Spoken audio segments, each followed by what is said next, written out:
Pemuda miskin hampir pingsan saat cek saldo di bank dan pegawai bank berkata, "Saldomu 500 juta rupiah." Ia tak tahu kalau ternyata pria tua itu selalu mentransfernya uang. Halo sahabat, apa kabar semuanya? Sebelum masuk ke ceritanya, jangan lupa nyalakan subtitle dan subscribe terlebih dahulu ya. Langit di atas kota Semarang pagi itu terasa sesak, bagaikan selembar kain basah yang menutupi wajah. Dendi, 22, berjalan terhuyung-huyung di trotoar yang pecah-pecah, butiran kerikil dan debu menempel di sandal jepitnya yang sudah reot. Di saku celana jeansnya yang lapuk, ia meremas-remas selembar uang kertas, Rp20.000 yang tersisa dari upahnya seminggu sebagai kuli angkut di pasar. Tapi di dompet plastiknya yang terselip di balik kaos oblong, tersimpan harta karunnya, Rp150.000, hasil keringat 2 minggu penuh bekerja serabutan, dari memangkas rumput hingga memindahkan batu bata. Uang itu harus disetor. Hari ini, tanggal 1. Biaya obat ibunya, Yuli, 45, harus dibayar ke apotek langganan. Asmanya kambuh lagi semalam, dan suara ngik-ngik dari dadanya membuat Dendi tidak bisa tidur, lebih karena rasa bersalah daripada gangguan suara. "Tahan, Bu.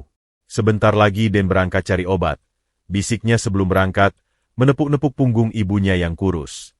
Ibunya hanya mengangguk lemah, matanya tertutup, berjuang untuk setiap tarikan napas. Bank BNI cabang utama terlihat megah dan dingin. Kaca-kacanya memantulkan sinar matahari yang mulai terik, seakan mengatakan, "Kamu tidak seharusnya di sini."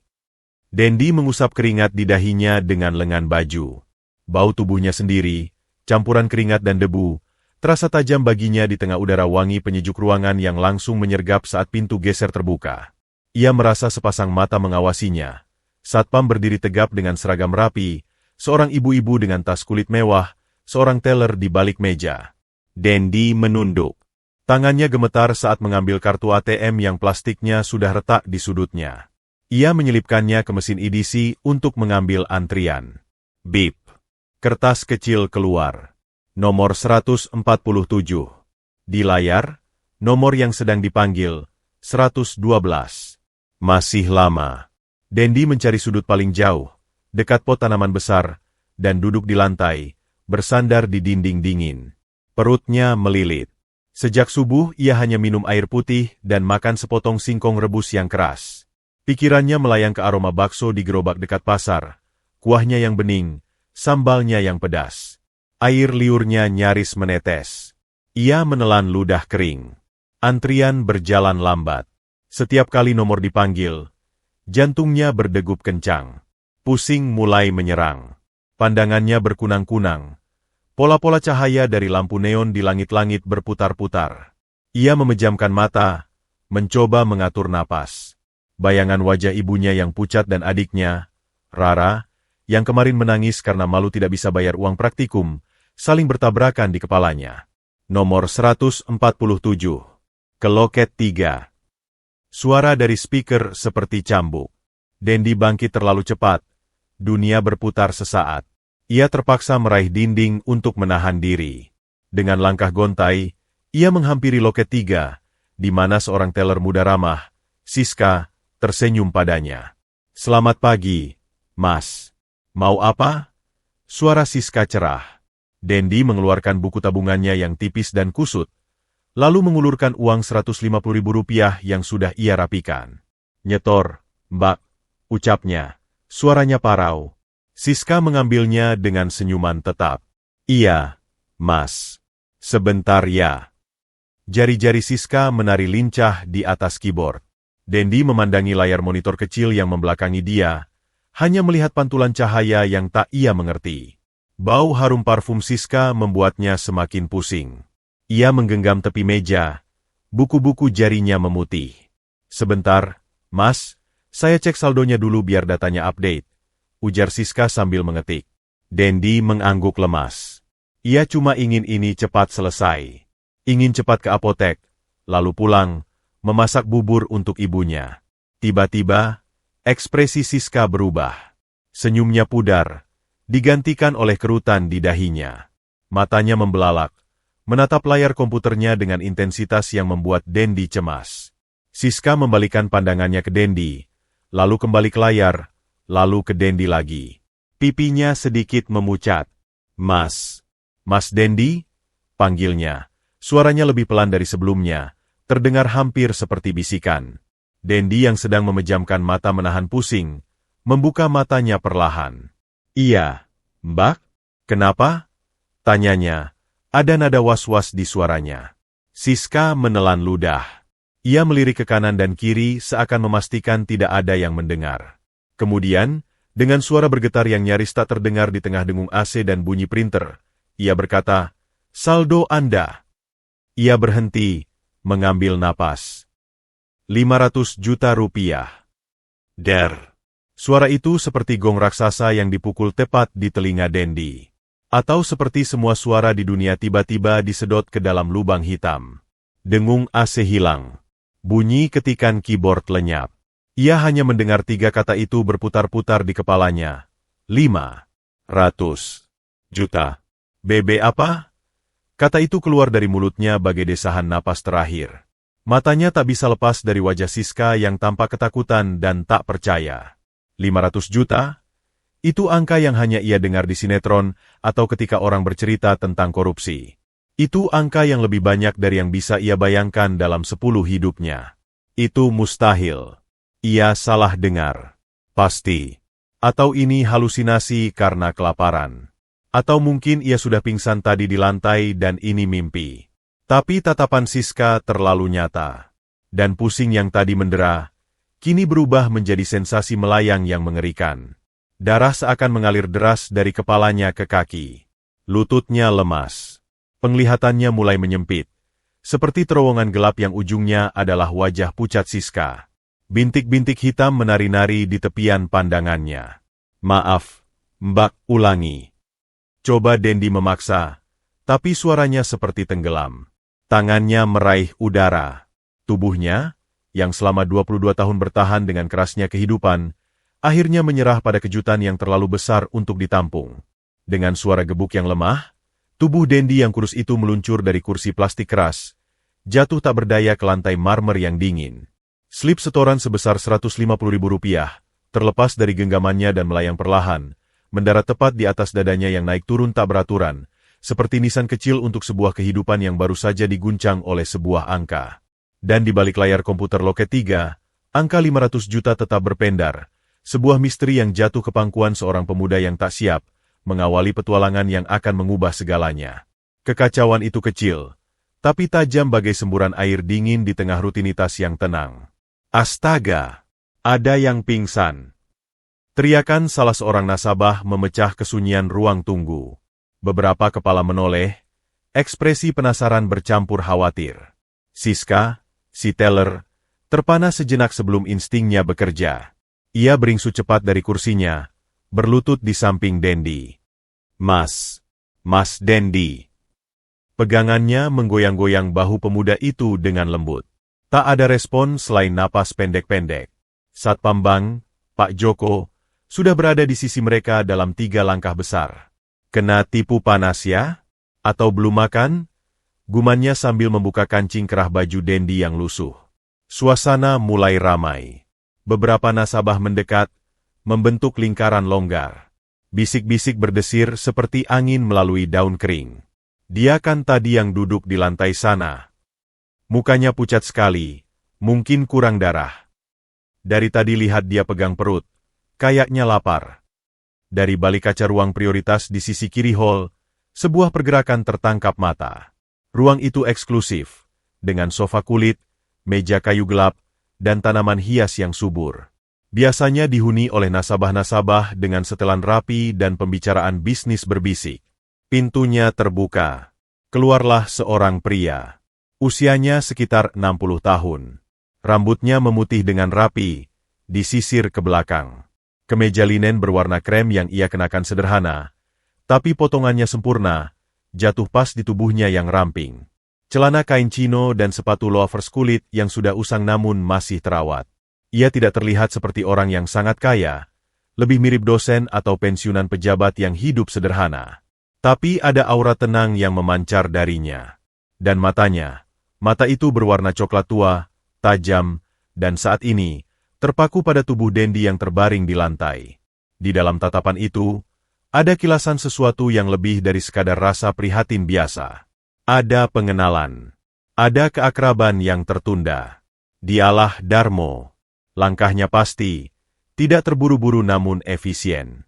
Ia melewati kerumunan dengan anggukan halus, yang tanpa disadari membuat orang-orang sedikit memberi jalan. Ia mendekati tempat Dendi terbaring, di mana Siska dan Pak Joko masih berusaha membangunkan si pemuda. "Ada apa?" tanya Darmo, suaranya dalam dan jernih, memotong kepanikan kecil. Laporan, Pak. Nasabah ini tiba-tiba pingsan setelah saya beritahu saldonya," jawab Siska gugup, mengenali Darmo sebagai nasabah prioritas yang disegani, meski ia tak pernah tahu persis latar belakang pria tua ini. Darmo mengerutkan kening. Saldonya. Ia melirik sekilas ke arah komputer di loket 3 yang masih menyala, lalu pandangannya kembali ke wajah Dendi. Saat itulah, seperti kunci yang menemukan anak gemboknya, ingatannya bekerja. Pipi yang lebih tirus, garis lelah di sekitar mata, dan hidung yang mancung itu. Ia mengenalinya. Bocah yang dulu selalu tersenyum lebar di gang melati. "Anak muda," bisik Darmo, lebih kepada dirinya sendiri. Lalu, dengan suara lebih keras yang ditujukan kepada semua, bawa dia ke dalam ruang rapat kecil di belakang. "Panggilkan air putih dan ada biskuit atau makanan ringan? Cepat." Perintahnya tidak kasar, tapi mengandung otoritas yang tak terbantah. Pak Joko dan seorang pegawai lain segera mengangkat Dendi dengan hati-hati. Darmo memungut slip setoran dan buku tabungan yang terjatuh, memandangi nama Dendi yang tercetak dengan tinta mulai pudar. Di dalam ruang rapat kecil yang sepi dan ber-AC lebih dingin, mereka membaringkan Dendi di sofa panjang. Darmo duduk di kursi di sebelahnya, mengamati dengan cermat. Jari-jari Dendi bergerak sedikit, tanda kesadaran mulai merayap kembali. Sementara itu, di luar, rumor sudah mulai menyebar. Tadi dia nyetor cuma 150.000, terus langsung pingsan pas lihat saldo. "Saldonya berapa sih?" Katanya banyak banget. "Gak mungkin. Mungkin salah sistem." Tapi itu Darmo yang turun tangan. Orang itu gak pernah urusin hal kayak gini biasanya. Di dalam ruangan, setelah tegukan air kedua, kelopak mata Dendi bergetar dan terbuka. Pandangannya kosong, mengitari langit-langit putih, lalu turun ke wajah pria tua di sampingnya. Ia mengerutkan kening, rasa familiaritas itu menyengat, tapi otaknya yang masih berkabut tak bisa menempatkan sosok ini. Pelankan napas. "Nak," suara Darmo menenangkan. "Kamu pingsan. Minum ini." Ia menyodorkan gelas air lagi. Dendi meneguknya. Rasanya seperti air kehidupan. Ingatannya berputar balik. Bank, teller, angka gila itu. Saldo. Desisnya, suaranya serak. "Itu salah, ya." Darmo tidak langsung menjawab. Ia mengambil biskuit kaleng yang dibawa pegawai, membukanya, dan menawarkan satu kepada Dendi. "Makan dulu. Isi perut." Melihat keraguan di mata Dendi, Darmo tersenyum tipis. "Tenang. Ini bukan dari bank. Ini punyaku." Dengan tangan gemetar, Dendi mengambil biskuit itu dan memakannya pelan. Rasa mentega dan gula yang sederhana terasa seperti makanan mewah di lidahnya yang kosong. 1, lalu 2. Warna sedikit kembali ke wajahnya. "Kamu, Dendi, ya?" tanya Darmo perlahan, sambil mengamati reaksinya. Dendi mengangguk. Kaget. "Saya. Kenapa Bapak tahu?" Darmo bersandar ke belakang. Matanya berbinar dengan kenangan. "Kamu dulu tinggal di Gang Melati, nomor 17, rumah kontrakan tembok biru yang bocor kalau hujan. Kamu sering bantu seorang kakek bawain belanjaan dari pasar. Naik turun gang itu. Belanjaannya selalu banyak. Beras, minyak, kadang buku-buku bekas."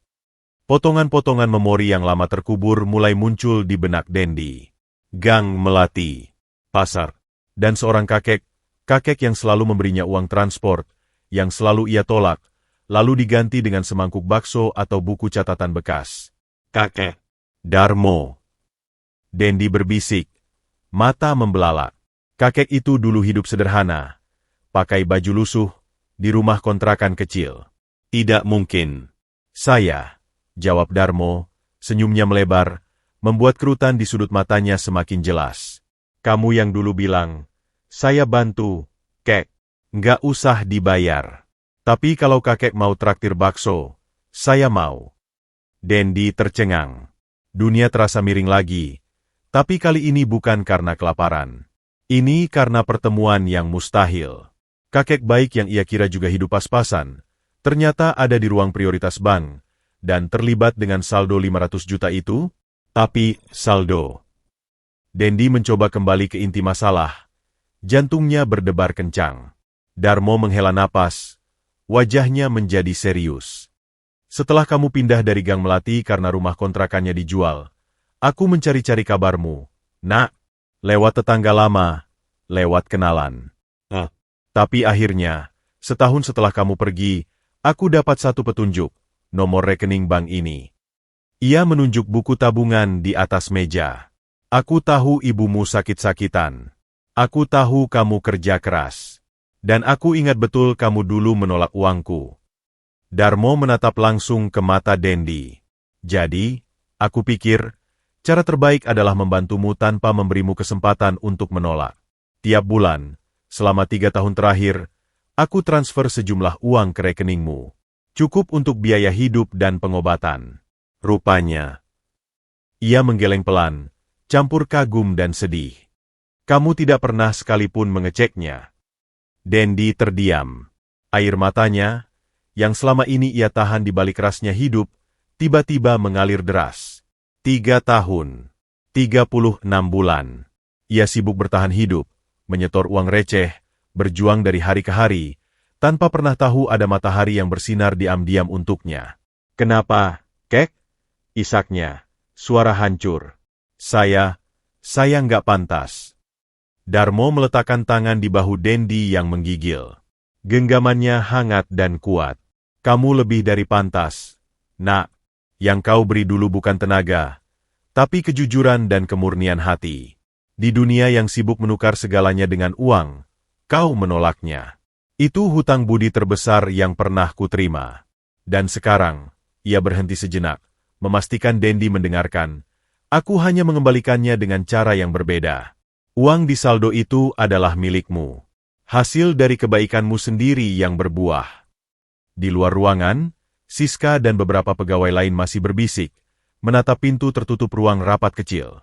Mereka tak tahu, di balik pintu itu, bukan hanya seorang pemuda miskin yang sedang menemukan kekayaan tak terduga, tapi juga seorang pria tua kaya yang sedang menemukan kembali arti dari pemberian yang tulus, dan sebuah hubungan yang terputus lama, kini tersambung kembali oleh benang merah takdir yang bernama kebaikan. Dan untuk Dendi, perjalanan yang penuh kejutan, keraguan, dan ujian sesungguhnya, baru saja dimulai. Udara di dalam ruang rapat kecil itu terasa berat, dipenuhi oleh aroma desinfektan, biskuit mentega, dan keharuan yang menggumpal. Dendi duduk tegak, masih memegang gelas air kosong dengan erat, seolah benda itu adalah jangkar di tengah badai emosi yang melandanya. 500 juta.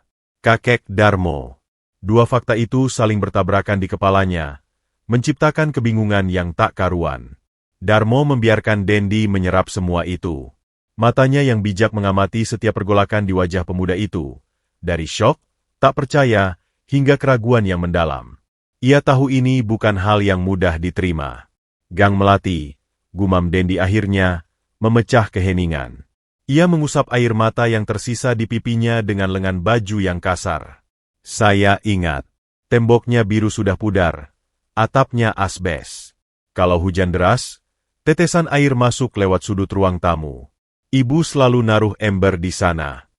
Darmo tersenyum, nostalgia menghangatkan suaranya.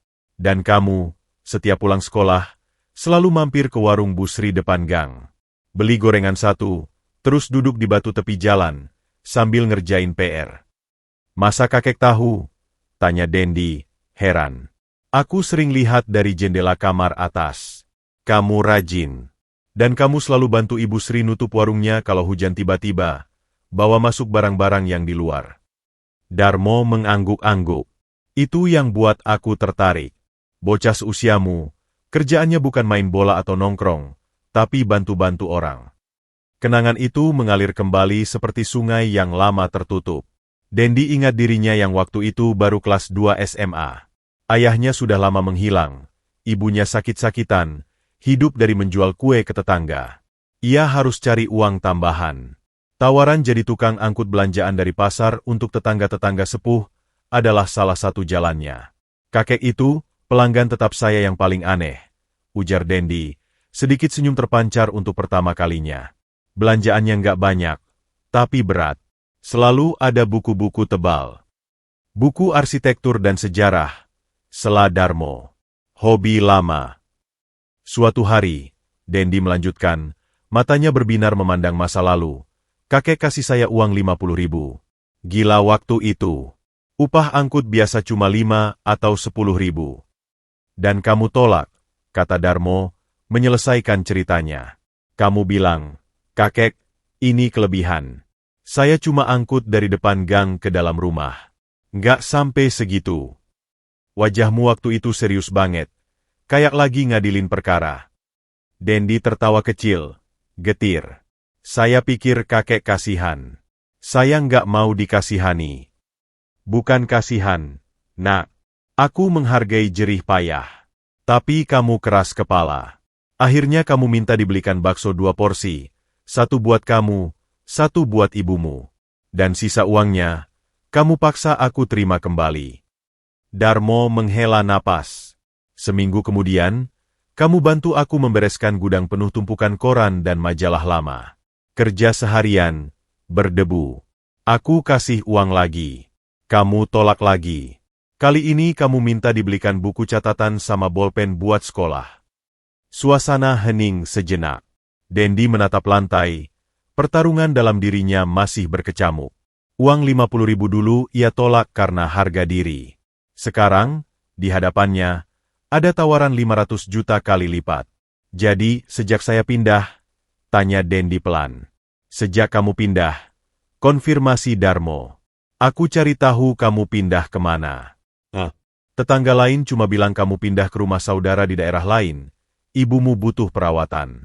Nomor telepon ibumu pun sudah tidak aktif. Darmo memiringkan kepalanya. Tapi aku punya kenalan di kelurahan. Dan karena aku punya sedikit pengaruh, akhirnya aku bisa dapat data itu. Nomor rekening bank yang kamu buat waktu ikut program beasiswa dulu, itu yang masih aktif. Dendi ternganga. Ia ingat program beasiswa SMA dulu yang mensyaratkan punya rekening bank. Rekening itulah yang masih ia pakai sampai sekarang, karena tidak ada biaya admin. 3 tahun lalu, transfer pertamaku masuk, lanjut Darmo. Aku hitung kira-kira biaya hidup sederhana dan obat-obatan untuk ibumu. Setiap bulan, tanggal 1, selalu aku kirim. Aku pikir, suatu hari kamu akan lihat, akan kaget, dan akan menghubungiku. Tapi kamu tidak pernah menghubungi. Aku mulai khawatir apakah uangnya tidak sampai, atau ada masalah. Ia menunjuk ke arah pintu, mengisyaratkan kejadian di hall bank tadi. Sampai hari ini, ketika kamu datang dengan wajah lelah dan uang 150.000, dan sama sekali tidak tahu ada harta karun di rekeningmu. Rasa malu yang membara menyergap Dendi. Saya memang jarang cek. Buku tabungan cuma buat nyetor. ATM-nya rusak. Kartunya tertelan mesin setahun lalu. Buat bikin baru perlu duit. Jadi saya biarin. Pokoknya nabung sedikit-sedikit buat ibu. Kepolosan dan kepasrahan dalam kata-kata Dendi itu membuat dada Darmo sesak. Di era serba digital, di mana orang bisa cek saldo hanya dengan sentuhan jari, ternyata ada seorang pemuda yang terpaksa buta terhadap rekeningnya sendiri karena terkendala biaya 200.000 untuk mengurus kartu ATM baru. Ini untuk ibumu, Dendi, tekan Darmo, suaranya lebih lembut. Dan untuk masa depanmu. Kamu tidak boleh hidup seperti ini terus. Kamu masih muda, pintar, dan punya hati yang kuat. Uang ini akan membebaskanmu dari jerat kebutuhan sehari-hari, sehingga kamu bisa berpikir lebih jernih. Bisa kuliah lagi, mungkin. Bisa obati ibumu dengan lebih baik. Namun, alih-alih lega, wajah Dendi justru semakin keruh. Kakek, saya nggak bisa terima. Kenapa? Tanya Darmo, Tenang. Karena ini terlalu besar. Dulu bantu kakek. Itu cuma hal kecil. Saya nggak pernah ngarepin balasan. Kalau saya terima ini, rasanya seperti saya menjual kebaikan. Atau lebih parah, seperti saya memanfaatkan kakek. Dendi menarik napas dalam. Dan saya nggak tahu, apakah uang ini benar-benar dari kakek? Atau ada sumber lain? Mungkin kakek dapat dari hal-hal yang... Ia tidak melanjutkan, tapi maksudnya jelas. Darmo tidak tersinggung. Justru, ia menghargai kecurigaan itu. Itu menunjukkan Dendi tidak mudah tergiur, sebuah sifat langka. Dengar, nak, Darmo bersandar, menyatukan kedua tangannya. Aku akan jujur. Aku bukan pensiunan pegawai negeri seperti yang mungkin kamu kira dulu. Aku punya bisnis, properti, dan uang yang aku transfer ke kamu, itu bersih. Hasil dari usaha yang halal. Aku transfer karena aku percaya, investasi terbaik bukan pada tanah atau saham, tapi pada manusia yang baik. Kamu adalah investasiku. Ia berhenti, memastikan kata-katanya meresap. Kamu tidak menjual apapun. Kebaikan itu tidak bisa diperjualbelikan. Tapi kebaikan itu bisa berbuah. Dan buahnya, kadang, datang dalam bentuk yang tidak kita duga. Seperti sekarang. Darmo berdiri, berjalan ke jendela kecil yang menghadap ke parkiran belakang bank. Aku tidak punya keluarga, Dendi. Istriku sudah lama pergi. Anak, tidak ada. Harta yang kukumpulkan, sebagian besar hanya angka di kertas. Melihatmu berjuang dengan jujur, lalu bisa membantumu dengan cara ini, itu membuat semua usahaku selama ini berarti. Ketika Darmo berbalik, matanya berkaca-kaca. Jadi tolong, jangan lihat ini sebagai pemberian. Lihat ini sebagai sebuah rezeki yang dititipkan melalui tanganku, untuk sampai ke kamu. Rezeki karena kebaikan ibumu yang sabar, dan ketulusanmu sendiri. Dendi menutup wajahnya dengan kedua tangan. Tubuhnya bergetar. Di satu sisi, ada godaan yang sangat besar. Uang itu bisa menyelesaikan semua masalah. Biaya rumah sakit ibu, utang-utang kecil yang menumpuk, kebutuhan adiknya Rara, bahkan masa depannya. Di sisi lain, harga diri dan prinsipnya berteriak keras. Kamu harus mandiri. Kamu tidak boleh bergantung pada belas kasihan. Tapi, apakah ini belas kasihan? Ia mengangkat wajah, melihat sosok pria tua di hadapannya. Bukan wajah seorang dermawan yang ingin pamer. Bukan wajah konglomerat yang sinis. Ini wajah kakek Darmo yang dulu sering ia temani minum teh di teras rumah bocor, mendengarkan cerita-cerita tentang sejarah kota dan arsitektur bangunan tua. Kakek, bisik Dendi, suaranya parau. Boleh saya berpikir dulu? Senyum lega merekah di wajah Darmo. Itu adalah pertanda baik. Bukan penolakan mentah-mentah. Tentu, nak. Semua waktu yang kamu butuhkan. Tapi, ia menambahkan, dengan nada sedikit memaksa, untuk hari ini, izinkan aku membantumu dengan cara lain. Aku antar kamu ke apotek, lalu pulang ke rumahmu. Aku ingin memastikan ibumu baik-baik saja, dan aku ingin bertemu dengannya lagi. Sudah lama. Dendi mengangguk lemas. Ia tidak punya tenaga lagi untuk melawan. Dan, entah mengapa, ada rasa aman yang aneh hadir bersamaan dengan kehadiran Darmo. Seperti ada pelindung yang tiba-tiba muncul di tengah badai hidupnya. Mereka berdua meninggalkan ruang rapat. Saat melintasi hall bank, semua mata tertuju pada mereka. Pemuda miskin yang tadi pingsan, dan pria tua misterius dari ruang prioritas, berjalan berdampingan. Bisik-bisik kembali berdesir. Siska, si teller, hanya bisa memandang dengan mulut agak terbuka. Slip setoran Rp150.000 itu masih ia pegang. Sebuah simbol kontras yang nyata dari drama 500 juta yang baru saja terjadi.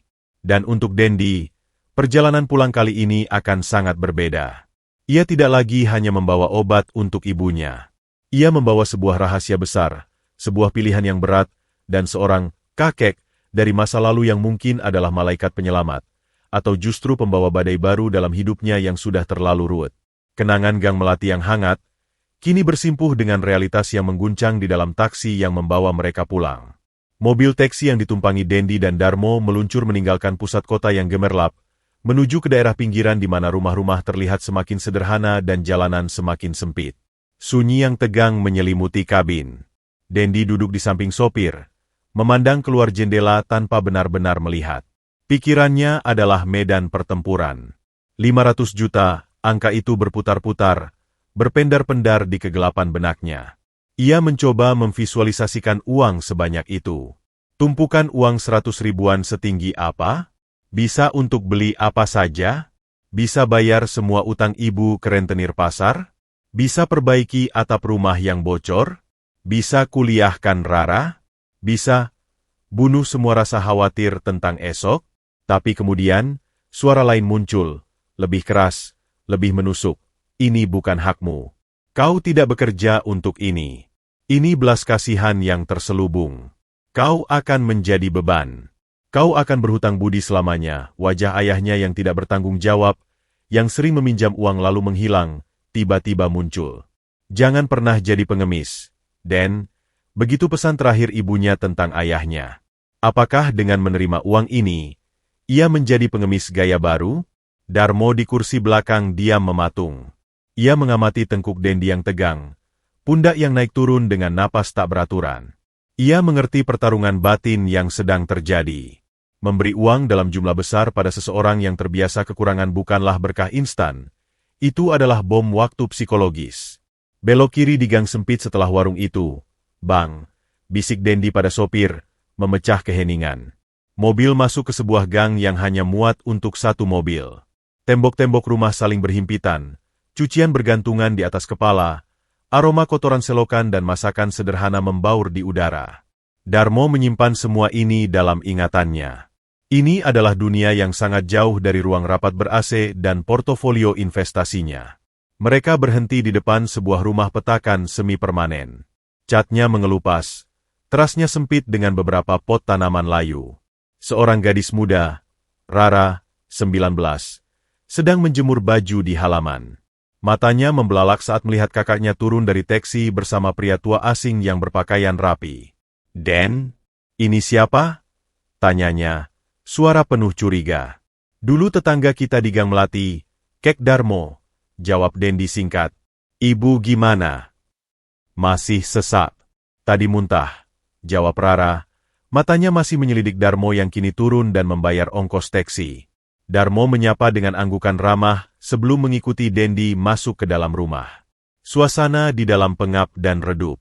Bau obat, kapur barus, dan kekurangan ventilasi bercampur menjadi satu. Di sebuah kamar kecil, di atas kasur tipis, terbaring seorang wanita kurus, Yuli. Wajahnya pucat, nafasnya berbunyi, ngik-ngik, seperti peluit yang rusak. Matanya terbuka setengah saat mendengar langkah kaki. Den pulang? Suaranya parau, hampir tak terdengar. Iya, Bu. Saya bawa obat. Dendi berlutut di samping ibunya, menggenggam tangannya yang dingin. Ini, ada tamu. Kakek Darmo, dari Gang Melati dulu. Yuli memiringkan kepalanya dengan susah payah. Matanya yang keruh menatap Darmo yang berdiri di ambang pintu dengan hormat. Perlahan, ada kilatan pengenalan. Ah, Darmo. Yang suka kasih Dendi buku itu. Darmo tersentak. Wanita ini masih ingat. Iya, Bu Yuli. Saya Darmo. Lama tidak bertemu. Ia mendekat. Suaranya berubah lembut.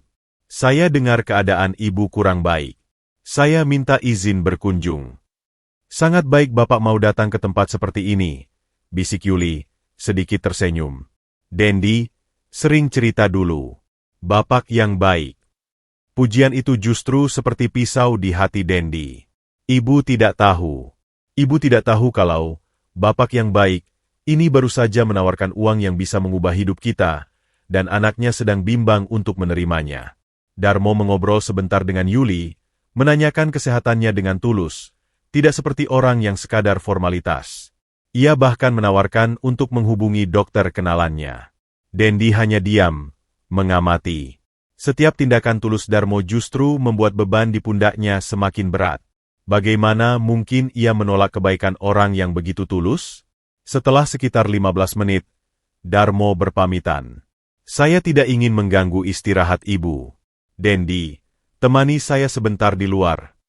Di teras sempit, di bawah cahaya lampu neon 5 watt yang berkedip-kedip, Darmo menghadap Dendi.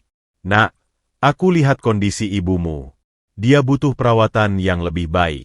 Dia butuh udara yang bersih, makanan bergizi, dan pengobatan rutin. Uang di rekeningmu itu bisa menyediakan semua itu sekarang juga. Tapi, Kek. Tidak ada, tapi. Potong Darmo, kali ini suaranya tegas. Ini bukan tentang harga dirimu lagi. Ini tentang nyawa ibumu. Apakah harga dirimu lebih mahal daripada kesempatan ibumu untuk sembuh? Pukulan itu tepat sasaran. Dendi tertunduk. Dadanya sesak. Ia membayangkan wajah ibunya yang meringis kesakitan setiap malam. Ia mendengar suara napasnya yang tersendat-sendat. Uang itu bisa membeli nebulizer, bisa membayar rawat inap, bisa membeli obat impor yang lebih manjur. Ambil uangnya, Dendi, desak Darmo. Untuk ibumu. Kamu bisa menganggapnya sebagai pinjaman jika itu membuatmu lebih tenang. Pinjam dari aku. Lunasilah suatu hari nanti jika kamu merasa harus. Tapi untuk sekarang, gunakan. Air mata kembali membasahi mata Dendi. Tapi kali ini air mata frustrasi dan ketakutan. Takut membuat keputusan yang salah. Takut kehilangan ibunya karena sikap keras kepalanya sendiri. Oke, bisiknya akhirnya. Suara hancur. Tapi sebagai pinjaman. Saya akan catat. Dan saya akan bekerja keras untuk mengembalikannya. Senyapapun mungkin. Darmo menghela napas lega. Baik. Pinjaman. Tapi tolong. Jangan pikirkan pengembaliannya sekarang. Fokus pada ibumu dan adikmu dulu. Ia mengeluarkan sebuah kartu nama sederhana dari dompetnya. Ini nomor teleponku. Besok, pergilah ke bank, ambil uang yang kamu butuhkan untuk berobat. Lalu hubungi aku. Aku akan atur janji dengan dokter spesialis paru yang aku kenal. Dendi menerima kartu itu seperti menerima bara api. Terasa panas dan membakar. Setelah Darmo pergi, diantar teksi yang sudah ditunggunya, Dendi masuk ke dalam rumah. Rara langsung menghampirinya. Siapa sebenarnya dia? Den? Kok kayak orang penting? Dia ngomong apa sama kamu di luar? Dendi menarik napas dalam. Ia tidak bisa menceritakan segalanya. Tidak sekarang. Dia dulu tetangga baik. Mau bantu ibu berobat. Bantu? Gimana caranya? Kita aja nggak punya duit buat ke RS. Sahut Rara, sinis. Dia mau minjamin kita uang. Jawab Dendi, setengah bohong. Rara terdiam, matanya menyipit. Minjam? Berapa? Dan kita mau bayar gimana nanti? Lagian, kenapa dia mau bantuin kita? Apa dia mau apa-apa? Suara Rara penuh dengan kecurigaan yang sudah tertanam dari pengalaman hidup yang pahit. Pertanyaan itu menggantung di udara, menjadi racun yang perlahan merasuki keyakinan Dendi yang sudah goyah. Iya, kenapa? Apa Darmo benar-benar tulus? Atau ada maksud lain? Apa mungkin dia seperti pria-pria tua lain yang sering nongkrong di mall, cari gadis muda seperti Rara? Pikiran buruk itu, meski ia coba usir, mulai bersarang. Malam itu, di samping ibunya yang tertidur gelisah, Dendi tidak bisa memejamkan mata. 500 juta berubah menjadi monster di dalam gelap. Ia membayangkan jika ia mengambil uang itu, lalu ternyata Darmo meminta sesuatu yang tidak wajar. Atau, uang itu ternyata uang haram, dan polisi datang menangkapnya. Atau, ini adalah skenario reality show yang kejam, dan semua kamera tersembunyi akan menertawakannya saat ia menerima uang. Badai keraguan mengamuk di dalam kepalanya. Di satu sisi, ada gambar ibu sehat dan tersenyum.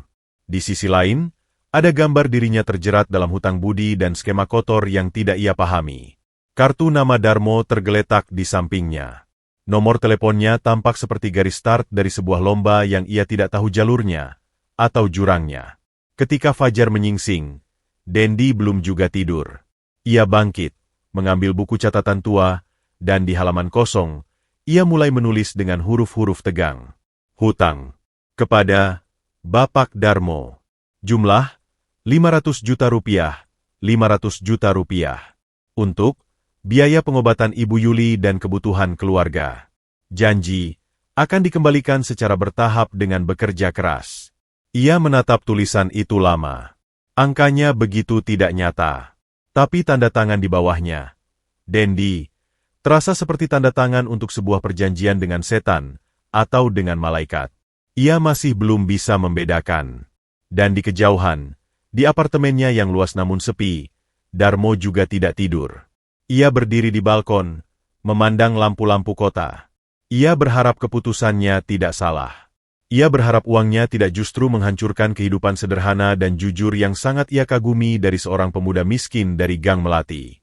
Badai ragu tidak hanya menerpa Dendi, tetapi juga dirinya sendiri. 2 hari setelah pertemuan dengan Darmo, badai dalam diri Dendi belum juga reda. Ia memegang kartu ATM baru yang baru saja ia buat di bank, dengan biaya yang ditanggung oleh bantuan khusus dari Darmo melalui Siska. Kartu plastik itu terasa panas di genggamannya, bagaikan segumpal bara yang siap membakar. Di dalamnya, tersimpan monster bernama 500 juta. Ia belum berani menyentuhnya. Bahkan untuk membayar biaya rumah sakit ibunya yang mendesak pun, ia masih menggunakan uang tabungan receh terakhirnya, ditambah pinjaman tanpa bunga dari Darmo sebesar 2 juta rupiah yang dipaksakan melalui transfer langsung oleh Budi, asisten Darmo. Untuk keperluan mendesak, "Nak, jangan dipikir," pesan Budi melalui telepon. Dendi menerimanya dengan perasaan campur aduk, lega sekaligus semakin berhutang. Sementara itu, di kamar kecilnya yang berbagi dengan tumpukan barang rongsokan, Rara semakin tertutup. Gadis berusia 19 tahun itu jarang keluar kamar, dan jika keluar, matanya selalu sembab. Ponselnya yang tua sering bergetar, dan setiap kali itu terjadi, wajahnya langsung pucat dan ia buru-buru mematikan suaranya. "Dik, lagi ada apa?" tanya Dendi suatu sore, sambil menyuapi ibunya bubur. "Ponselmu bunyi terus." "Pacar." "Bukan pacar," jawab Rara singkat, menghindari kontak mata. "Cuma teman." Tapi nada suaranya tidak meyakinkan. Dendi mulai curiga. Ia ingat beberapa minggu lalu Rara pernah bertanya soal pinjaman online yang cepat cair. Saat itu Dendi langsung melarang, bercerita tentang horror story debt collector yang merusak rumah. Rara mengangguk patuh, tapi ternyata, malam itu, saat Rara tertidur kelelahan di samping ibunya, ponselnya yang diletakkan di atas meja makan bergetar lagi. Dendi yang sedang membereskan piring, tanpa banyak pikir, mengambilnya. Layarnya menyala, menunjukkan notifikasi dari aplikasi yang tidak ia kenal. "FinPlus, tunggakan Anda sudah jatuh tempo. Segera lakukan pembayaran Rp 5.450.000, atau kami akan langsung ke lokasi." Darah Dendi mendadak dingin. Dengan jari gemetar, ia membuka ponsel Rara, yang tidak di-password, tanda kepolosan yang berbahaya. Ia mencari aplikasi serupa. Dan yang ia temukan membuat jantungnya nyaris berhenti. Bukan hanya satu. Ada 3 aplikasi pinjol ilegal terinstall, Galang Dana Cepat, Tunai Kilat, dan FinPlus. Ia membuka satu persatu. Catatan transaksi membuat kepalanya pusing. Galang Dana Cepat pinjam awal 3 juta rupiah. Sudah jatuh tempo 2 minggu. Jumlah yang harus dibayar, 7.200.000 rupiah. Tunai Kilat pinjam awal 5 juta rupiah. Jatuh tempo besok. Jumlah yang harus dibayar, 11.500.000 rupiah. FinPlus pinjam awal 2 juta rupiah. Sudah lewat 1 bulan. Jumlah yang harus dibayar, 5.450.000 rupiah. Total, Rp 24.150.000. Angka itu menghantam Dendi seperti pukulan godam. Hampir 25 juta. Dan itu belum termasuk bunga berlipat yang akan terus bertambah. "Rara!" teriaknya, tidak bisa menahan diri. Rara terbangun kaget. Ibunya yang sedang tidur pun bergerak gelisah. "Apa, Den?" tanyanya, masih setengah tidur. Dendi mengacungkan ponselnya. Wajahnya merah padam karena campuran marah, kecewa, dan takut. "Ini apa?" Melihat ponsel di tangan kakaknya, wajah Rara langsung pucat pasi. Air mata langsung mengalir. "Den, saya cuma mau bantu." Ibu butuh obat, kita butuh bayar listrik yang mau diputus, dan kamu kelimpungan. Jadi kau pinjam dari setan-setan ini? Hardik Dendi, suaranya parau. Aku kan sudah bilang, ini lebih berbahaya dari rentenir pasar. Lihat, 2 juta jadi 5 juta, 3 juta jadi 7 juta. Mereka akan menghancurkan kita. Tapi waktu itu kamu juga nggak punya cara lain.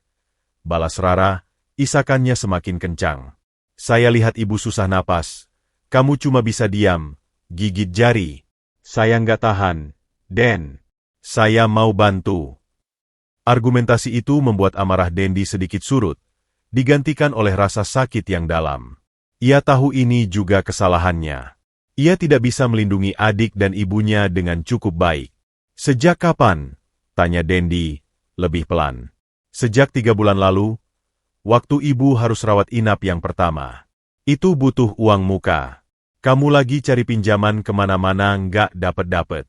Saya lihat iklan di Instagram, katanya cair cepat, syarat gampang.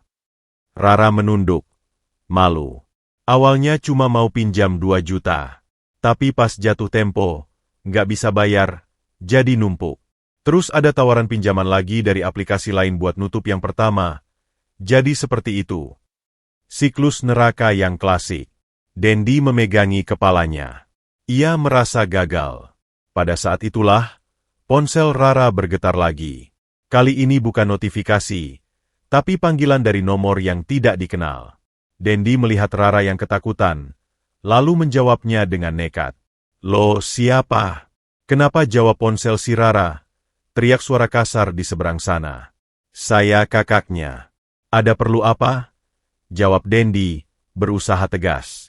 Oh, jadi ada keluarganya. Bagus. Dengar ya.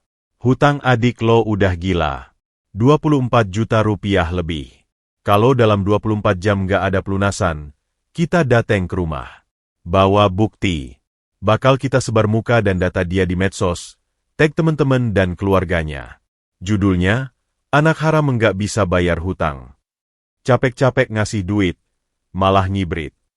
Ancaman itu disampaikan dengan dingin dan penuh kebencian. Dendi menggigit bibirnya sampai hampir berdarah. Jangan. Kami akan bayar. Tapi butuh waktu. Bunga kalian juga tidak wajar. Waktu? Nggak ada waktu. Suara itu memotong. 24 jam. Atau konsekuensinya tanggung sendiri. Dan siap-siap, kita juga tahu alamat ibunya yang sakit. Bisa kita buat dia stres dan makin parah. Klik, panggilan ditutup. Kamar itu menjadi sunyi mencekam. Hanya terdengar isakan Rara dan bunyi napas berat ibu mereka dari balik tirai. Dendi merasa dunia runtuh. Ancaman ke ibu mereka adalah batas terakhir. Ibu mereka adalah segalanya. Ia memandangi kartu ATM di saku celananya. 500 juta. Sekarang, ancamannya bukan lagi tentang harga diri atau hutang budi yang abstrak.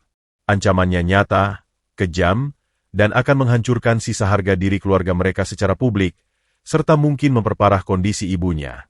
Den, gimana? Bisik Rara, ketakutan. Dendi menatap adiknya, lalu menatap kartu ATM itu. Konflik batinnya mencapai puncak. Di satu sisi, menggunakan uang Darmo berarti ia menyerah pada jalan pintas, dan menjerat dirinya lebih dalam hubungan yang tidak jelas dengan pria tua itu. Di sisi lain, tidak menggunakan uang itu berarti membiarkan adiknya dihancurkan secara digital dan mental, serta membahayakan nyawa ibunya. Ia menghela napas panjang. Napas seorang pemuda yang terpaksa menjadi tua sebelum waktunya. Besok pagi, katanya, suara hampa. Kita ke bank. Kita ambil uang untuk lunasin semua ini. Tapi Den, uang dari mana? Itu uang dari Bapak Darmo? Kamu mau pakai? Tanya Rara, campur harap dan rasa bersalah. Dendi mengangguk pelan. Sepertinya, tidak ada pilihan lain. Tapi di dalam hatinya, pertanyaan lain bergema. Apakah dengan membayar pinjol dengan uang Darmo, aku hanya memindahkan jerat dari satu leher ke leher yang lain? Malam itu, setelah Rara tertidur kelelahan karena menangis, Dendi duduk di teras. Ia melihat langit gelap tanpa bintang. Ponselnya bergetar. Sebuah pesan masuk dari Darmo. Bagaimana kondisi ibumu, nak? Apa sudah bisa dibawa ke dokter besok? Dendi memandangi pesan itu lama. Ia ingin menjawab, ingin berteriak minta tolong tentang pinjol, tapi rasa malunya terlalu besar. Ia sudah merepotkan Darmo dengan 2 juta tadi. Bagaimana dengan 24 juta? Belum lagi biaya rumah sakit ibu yang bisa puluhan juta. Ia tidak membalas. Ia hanya menatap kartu ATM di tangannya, benda kecil yang tiba-tiba menjadi pusat dari semua penderitaan dan harapan dalam hidupnya.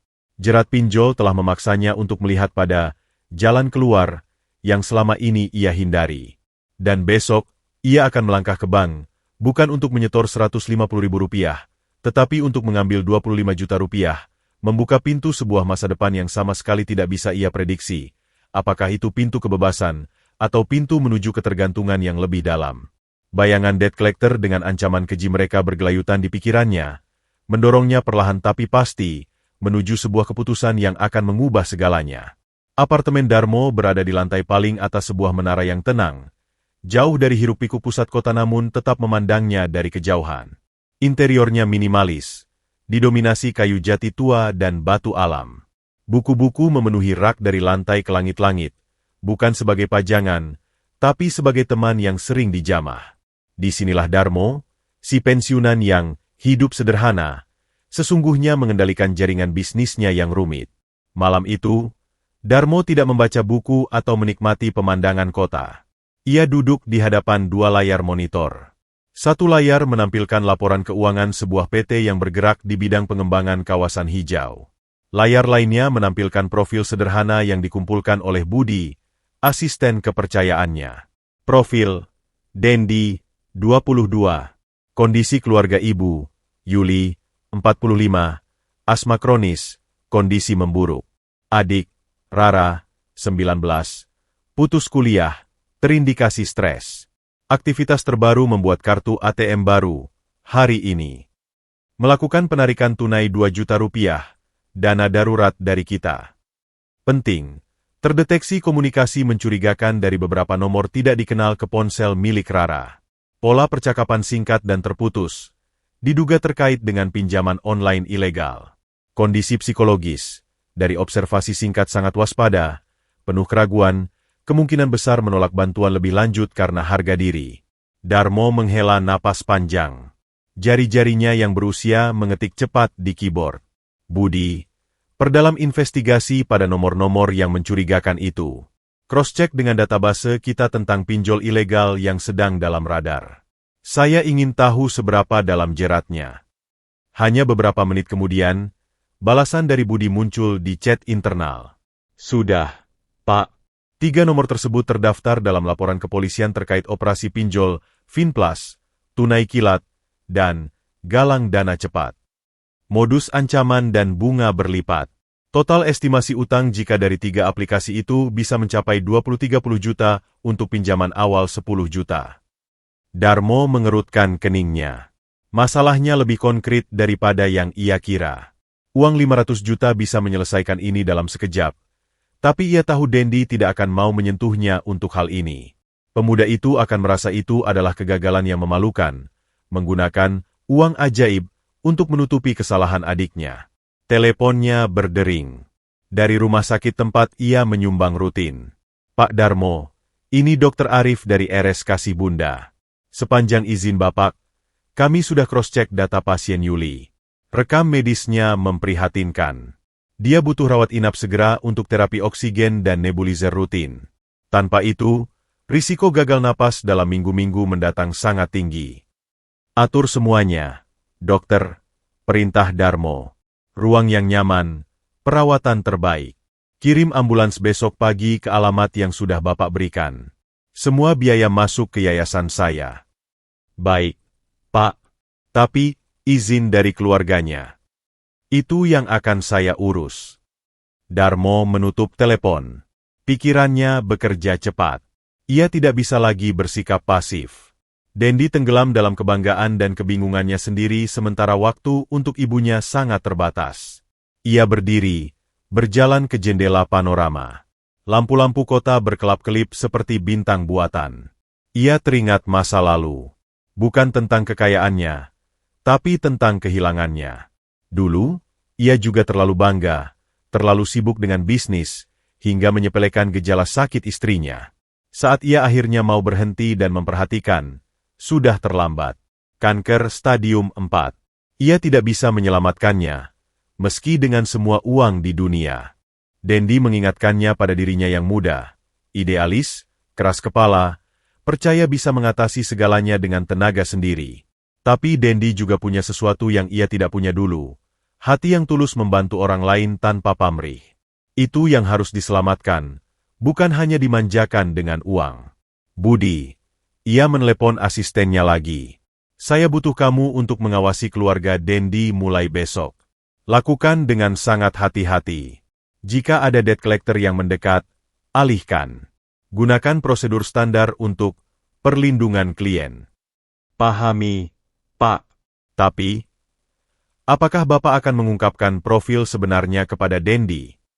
Belum, jawab Darmo tegas. Jika dia tahu siapa saya sebenarnya, jarak antara kami akan semakin jauh. Dia akan melihat saya sebagai taipan yang ingin mengontrol hidupnya, bukan sebagai tetangga tua yang ingin membalas budi. Keesokan harinya, saat fajar menyingsing, Darmo sudah berpakaian sederhana, kemeja linen dan celana chino lama, dan naik ke mobil SUV tua yang tidak mencolok. Budi yang menyetir. Ke rumah Dendi, Pak. Tidak. Putar dulu. Saya ingin lihat lokasi proyek gudang tua di daerah Karanganyar itu. Proyek yang untuk yayasan, Pak. Bukan, ucap Darmo, sebuah rencana mulai terbentuk di benaknya. Proyek itu akan menjadi tempat kerja Dendi. Budi melirik tuannya lewat kaca spion, mengerti. Jadi Bapak akan menawarkan pekerjaan, bukan memberikan uang. Tepat. Dia butuh jalan keluar yang terhormat.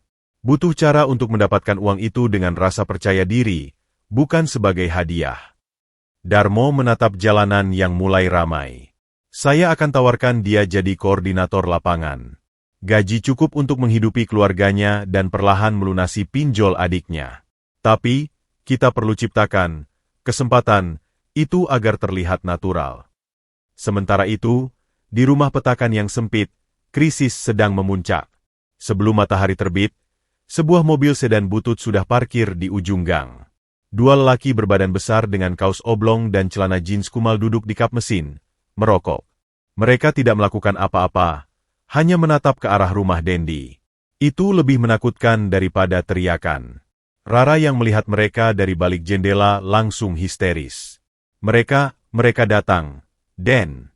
Itu debt kolektornya. Yang nelpon kemarin. Dendi melihat. Dadanya berdebar kencang.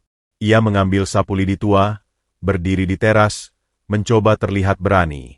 Tapi dalam hati, ia ketakutan. Ibu mereka di dalam kondisi kritis. Keributan bisa memicu serangan asma yang fatal. Lelaki yang lebih besar, berjanggut, melirik arah Dendi dan melambai dengan senyum sinis. Lalu, ia mengambil ponsel dan sepertinya memotret rumah dan wajah Dendi. Dendi ingin maju, menantang, tapi kakinya seperti tertanam. Ia bukanlah petarung. Ia pekerja. Kekuatannya adalah ketekunan, bukan tinju.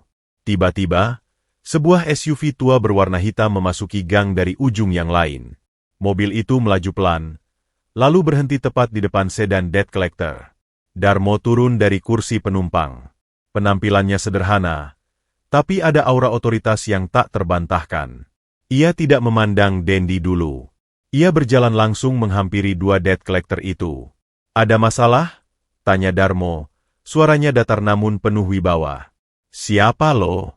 Urusan pribadi, geram si janggut. Urusan pribadi yang mengganggu ketenangan warga dan mengancam keluarga dengan pasien kritis di dalamnya adalah urusan saya. Jawab Darmo, tetap tenang. Saya punya rekaman dari beberapa menit terakhir. Dan saya tahu persis perusahaan bayangan mana yang kalian wakili. Finplus. Bukan? Yang kantor virtualnya di apartemen Kalibata. Mata si janggut berkerut. Bagaimana pria tua ini tahu? Lo ancam kita? Dengusnya. Bukan ancaman. Ini fakta. Darmo mengambil ponselnya, menunjukkan sebuah foto surat resmi dari sebuah firma hukum ternama. Jika dalam 5 menit kalian tidak pergi dari sini, tim hukum saya akan mengajukan laporan resmi ke polisi cyber beserta semua data transaksi ilegal yang kami miliki tentang operasi kalian. Dan percayalah, saya tahu lebih banyak dari yang kalian kira. Perlawanan itu tidak disertai teriakan atau kekerasan, tapi dengan ketenangan dan informasi yang mematikan. Dua debt collector itu saling pandang. Mereka biasa menghadapi orang-orang ketakutan seperti Dendi dan Rara, bukan orang seperti Darmo yang bicara dengan bahasa hukum dan tahu titik kelemahan mereka. Kami cuma mau uang kami, kata si janggut, nadanya sedikit melemah. Dan itu akan dibayar. Dengan jumlah yang wajar sesuai pokok pinjaman, bukan dengan bunga harian yang gila. Berikan rincian resmi ke saya. Sekarang, pergi. Tanpa kata-kata lagi, kedua debt collector itu masuk ke mobil dan pergi. Darmo menyaksikan mereka menghilang, lalu baru berpaling ke Dendi yang masih terpaku di teras, masih memegang sapu lidi dengan wajah penuh keheranan dan rasa syukur yang meluap. Di balik kaca mobil SUV, Budi tersenyum kecil. Ia baru saja mengirim pesan cepat kepada tim keamanan Darmo untuk mengawasi pergerakan mobil debt collector itu, memastikan mereka tidak kembali. Darmo menghampiri Dendi. Mereka tidak akan ganggu lagi untuk sementara. Kakek. Gimana kakek bisa? Dendi tak bisa menyelesaikan kalimat. Kita bicara di dalam, ucap Darmo, meletakkan tangan di bahu Dendi yang masih tegang. Dan ada hal penting yang harus kita bicarakan tentang ibumu. Saat mereka masuk, Dendi menyadari sesuatu. Kakek Darmo yang baik, tetangganya dulu, ternyata memiliki sisi lain. Sebuah sisi yang bisa membuat debt collector kasar itu mundur hanya dengan beberapa kalimat. Siapakah sebenarnya pria tua ini? Dan yang lebih penting, jika ia bisa melakukan ini, apa lagi yang bisa ia sembunyikan? Rasa terima kasih Dendi mulai dicampuri oleh rasa ingin tahu dan kehati-hatian yang lebih dalam. Darmo bukan sekadar kakek sederhana yang kebetulan punya uang. Ada kekuatan dan jaringan di balik kesederhanaan itu. Dan Dendi, tanpa sadar, telah ditarik masuk ke dalam lingkaran pengaruh pria itu. Perlindungan yang ia terima hari ini terasa nyaman, tapi juga mulai terasa seperti sangkar emas yang pintunya baru saja terkunci dengan lembut. Udara di dalam rumah terasa berbeda setelah kepergian dua debt collector itu. Ada rasa lega yang menyesak, bercampur dengan rasa malu yang membara pada diri Dendi. Ia menyaksikan Darmo, yang duduk tenang di kursi kayu tua mereka, seolah-olah baru saja menyingkirkan sampah dari halaman, bukan menghadapi preman pinjol. Rara masih terpaku di balik pintu kamar. Matanya masih membelalak penuh ketakutan dan kekaguman.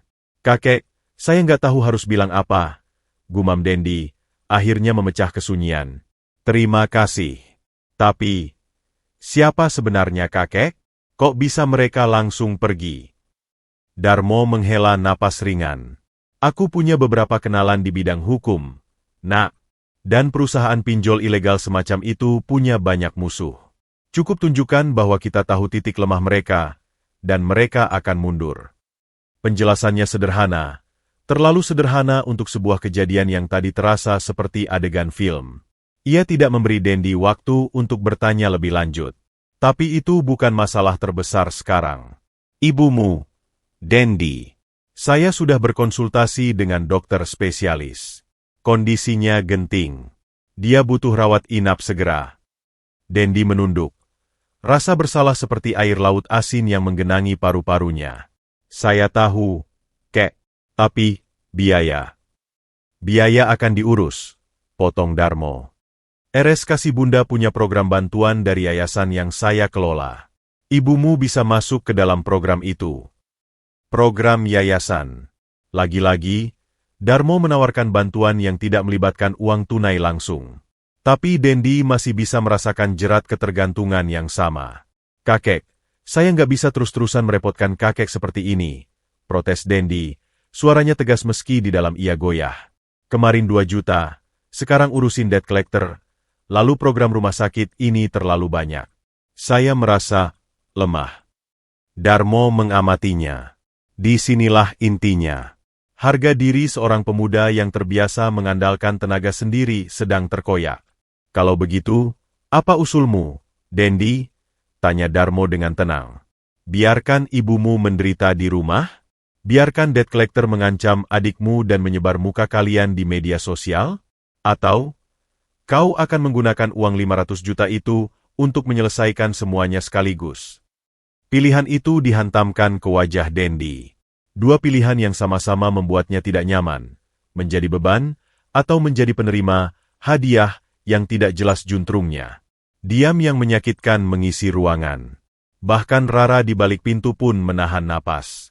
Ada pilihan ketiga, ucap Darmo akhirnya. Suaranya berubah menjadi nada bisnis yang bersahaja namun hangat. Kau bekerja untukku. Dan dengan gajimu, kau bayar semua ini sendiri. Dendi mengangkat kepala. Bekerja? Sebagai apa? Aku punya sebuah proyek kecil. Renovasi gudang tua di daerah Karanganyar akan diubah jadi pusat pelatihan untuk yayasan. Butuh seorang koordinator lapangan. Seseorang yang jujur, mau kerja keras, dan bisa mengawasi pekerja harian. Darmo menatapnya. Gajinya cukup untuk hidup sederhana, membayar cicilan utang adikmu yang wajar, dan menabung untuk biaya pengobatan ibumu. Ditambah, ada asuransi kesehatan yang bisa menjangkau ibumu. Ini adalah jaring penyelamat yang diulurkan dengan sempurna. Bukan ikan yang sudah dimasak, tapi pancing dan kesempatan untuk memancing. Dendi bisa merasakan perbedaannya. Ini tentang transaksi yang adil, tenaganya untuk uang. Tapi tetap saja, kecurigaan menggelitik. Kenapa saya? Kek? Pasti banyak orang yang lebih berpengalaman. Karena aku mengenalmu, jawab Darmo tanpa ragu. Aku tahu integritasmu. Di proyek, yang paling berharga bukan hanya keahlian, tapi kejujuran. Aku percaya padamu. Ia berhenti sejenak. Dan ini juga bukan pemberian cuma-cuma. Kau akan bekerja keras. Aku akan menuntut yang terbaik. Ini tawaran kerja, Dendi, bukan belas kasihan. Kalimat terakhir itu sengaja diucapkan untuk menusuk harga diri Dendi, dan berhasil. Api kecil menyala di matanya. Kerja keras adalah bahasa yang ia pahami. Ia tidak takut peluh. Yang ia takuti adalah belas kasihan. Koordinasi lapangan saya belum pernah, ucap Dendi, masih ragu. Kau akan dibimbing oleh mandor yang berpengalaman. Namanya Pak Joko. Dan aku akan sesekali menengok. Darmo berdiri, mengakhiri pembicaraan. Pertimbangkan. Tapi tidak lama. Proyek mulai minggu depan. Dan ibumu harus segera ke rumah sakit. Ambulans dari RSKasi Bunda sudah dijadwalkan datang besok siang. Apakah kau setuju atau tidak? Tekanan waktu. Darmo sengaja melakukannya. Ia tahu Dendi butuh didorong. Gajinya berapa? Tanya Dendi, suara pelan. 6 juta sebulan untuk masa percobaan 3 bulan. Setelah itu, jika kinerja bagus, 8 juta. Plus tunjangan kesehatan. Angka itu bagi Dendi adalah kekayaan. Penghasilan tertingginya sebagai buruh serabutan tidak pernah mencapai 3 juta sebulan. Dengan 6 juta, ia bisa bernapas. Bisa melunasi utang Rara secara bertahap. Bisa membeli obat yang lebih baik untuk ibunya. Tapi ada satu syarat dalam hatinya yang belum terucap. Kakek, kalau saya terima kerja ini, itu berarti saya tidak akan menyentuh uang 500 juta itu. Itu tetap akan jadi pinjaman di atas kertas yang suatu hari harus saya kembalikan. Tapi untuk biaya ibu dan utang Rara, saya akan gunakan gaji saya sendiri. Perlahan. Sebuah deklarasi kemandirian. Darmo tersenyum, senyum yang penuh rasa bangga dan sedih.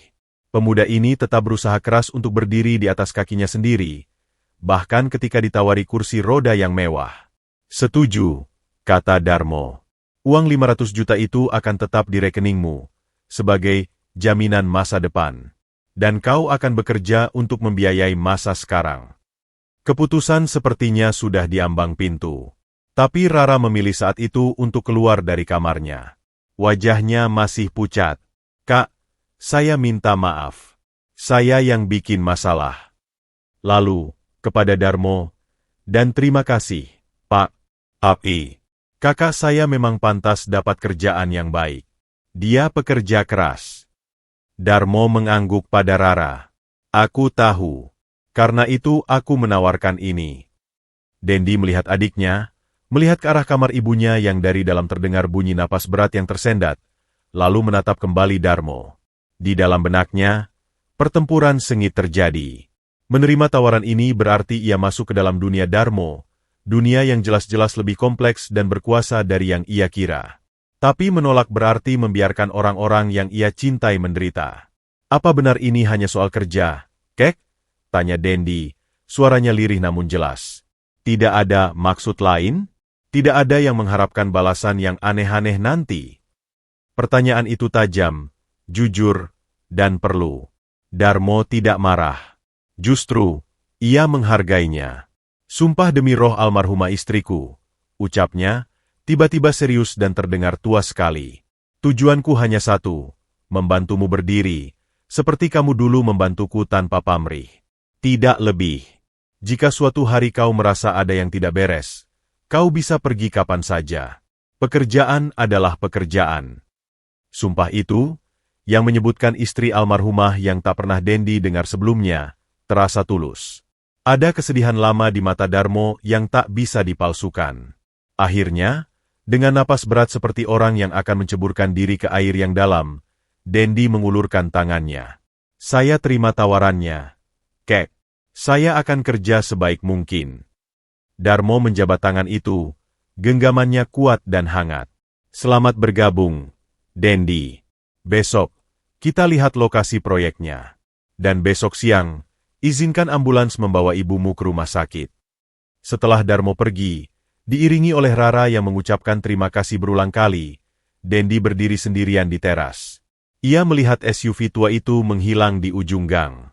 Ia telah mengambil keputusan. Ia sekarang adalah karyawan dari seorang pria misterius yang ternyata punya kekuatan untuk mengusir debt collector dan mengatur rumah sakit. Kartu ATM dengan saldo 500 juta masih ada di sakunya. Tapi ia bersumpah pada dirinya sendiri, ia tidak akan menyentuhnya. Itu adalah monster yang ia kurung di dalam kartu plastik. Gaji dari pekerjaan barunya akan menjadi pedang dan perisainya. Namun, di sudut hatinya yang paling gelap, sebuah pertanyaan kecil dan menjengkelkan tetap bersuara. Apakah dengan menerima pekerjaan ini, aku sebenarnya sudah menyentuh uang itu? Karena pekerjaan ini adalah pemberian juga, bukan? Aku mendapatkan ini karena kebaikan Darmo, bukan karena keahlianku. Penolakan terhadap belas kasihan telah ia ubah menjadi penerimaan terhadap sebuah tawaran kerja. Tapi benarkah ini kemenangan untuk kemandiriannya? Atau ini hanya ilusi kemandirian yang lebih mewah, di dalam sangkar yang lebih besar? Esok hari, di lokasi proyek gudang tua Karanganyar, ia akan mulai mencari jawabannya. Dan tanpa ia sadari, langkah kakinya telah membawanya lebih dalam ke dalam labirin kehidupan Darmo, di mana garis antara bantuan dan kendali semakin samar. Proyek gudang tua di Karanganyar ternyata lebih luas dari yang dibayangkan Dendi. Bangunan bergaya kolonial itu berdiri di atas lahan seluas hampir 1 hektar, dikelilingi pohon-pohon asam yang rindang dan tua. Rencananya, setelah direnovasi, tempat ini akan menjadi pusat pelatihan kerajinan dan perpustakaan komunitas milik Yayasan Darmo. Bagi Dendi, ini adalah dunia baru yang sama sekali asing. Hari pertama ia tiba, ia disambut oleh Pak Joko, mandor berusia 50-an dengan kulit terbakar matahari dan suara yang keras namun tak kasar. Pak Joko adalah tangan kanan Darmo untuk banyak proyek amal kecilnya, dan ia sudah mendapat briefing khusus. Jadi kau Dendi, sapa Pak Joko, mengamatinya dari ujung kepala hingga ujung kaki. Bos bilang kau anak jujur dan mau kerja. Bagus. Tapi di sini bukan cuma butuh jujur. Butuh tegas, butuh ngerti sedikit teknik, butuh bisa atur orang. Saya siap belajar, Pak, jawab Dendi, mencoba tampak percaya diri. Kita lihat, sahut Pak Joko singkat. Tugasmu ngecek material yang dateng, catat di lembar ini. Lalu pantau tukang-tukang yang kerja di bagian timur, bongkar atap lama. Pastiin mereka kerja bener. Jangan asal-asalan. Ada masalah, lapor ke saya. Pekerjaan itu terdengar sederhana. Tapi di lapangan, segalanya menjadi rumit. Tukang-tukang yang kebanyakan lebih tua darinya, dengan pengalaman puluhan tahun, tidak langsung menerima anak muda yang tiba-tiba jadi koordinator. Apalagi Dendi terlihat rapi. Ia memakai kemeja bekas dan celana kerja baru yang dibelikan Rara dengan uang panjar gaji pertamanya, berbeda dengan mereka yang penuh debu dan peluh. "Si bocah siapa, Joe?" dengar Dendi seorang tukang berkata pada temannya. Katanya anak buah baru si bos. "Jaga-jaga, jangan banyak comot material entar dia lapor." Tawa kecil terdengar. Dendi mencoba mengabaikannya. Ia fokus pada catatannya, memeriksa tumpukan batu bata dan sak semen yang baru datang. Namun, kehadirannya yang selalu mengawasi mulai mengganggu. Terutama bagi Anton, 40, tukang kayu senior yang dikenal paling pintar dan paling banyak mulut. Anton adalah orang kepercayaan lama di proyek-proyek Darmo. Ia merasa dialah yang seharusnya jadi koordinator lapangan untuk proyek sebesar ini, bukan anak kemarin sore yang entah dari mana. Rasa iri dan kecurigaan mulai tumbuh. Suatu siang, saat Dendi memeriksa pekerjaan pembongkaran atap, ia melihat Anton dan dua tukang lain sedang istirahat merokok di bawah pohon, padahal seharusnya mereka sudah kembali bekerja 10 menit lalu. "Pak Anton, maaf, seharusnya istirahat habis 5 menit lalu," tegur Dendi dengan hormat. Anton meliriknya, menghembuskan asap rokok. "Ah, santai dikit. Panas banget siang ini. Kau kan juga cuma catat-catat. Enak. Kami yang angkat berat. Tapi jadwal kerja." "Jadwal?" potong Anton, berdiri. Suaranya mulai keras, menarik perhatian tukang lain. "Kau baru kemarin dateng. Sudah sok atur? Kau tahu gimana kerasnya angkat kasau tua? Tahu gimana resiko kerja di ketinggian? Jangan cuma karena dekat sama bos. Sok jadi jenderal." Serangan itu langsung dan memalukan. Dahi Dendi memerah. "Saya cuma jalankan tugas yang dikasih Pak Joko." "Oh, Pak Joko," Anton mendecak sinis. "Sekarang semua jadi perintah Pak Joko. Tapi kita semua tahu, kau bisa dapat posisi ini karena si bos tua mau kasih makan anak piaraannya."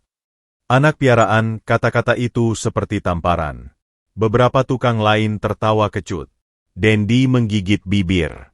Amarah mendidih di dadanya. Tapi ia tahan. Ia ingat pesan ibunya. Hadapi fitnah dengan kerja yang benar. "Silakan lanjutkan kerja, Pak Anton. Saya catat saja untuk laporan kemajuan," ucap Dendi dengan tenang palsu, lalu berbalik pergi. Tapi Anton tidak selesai.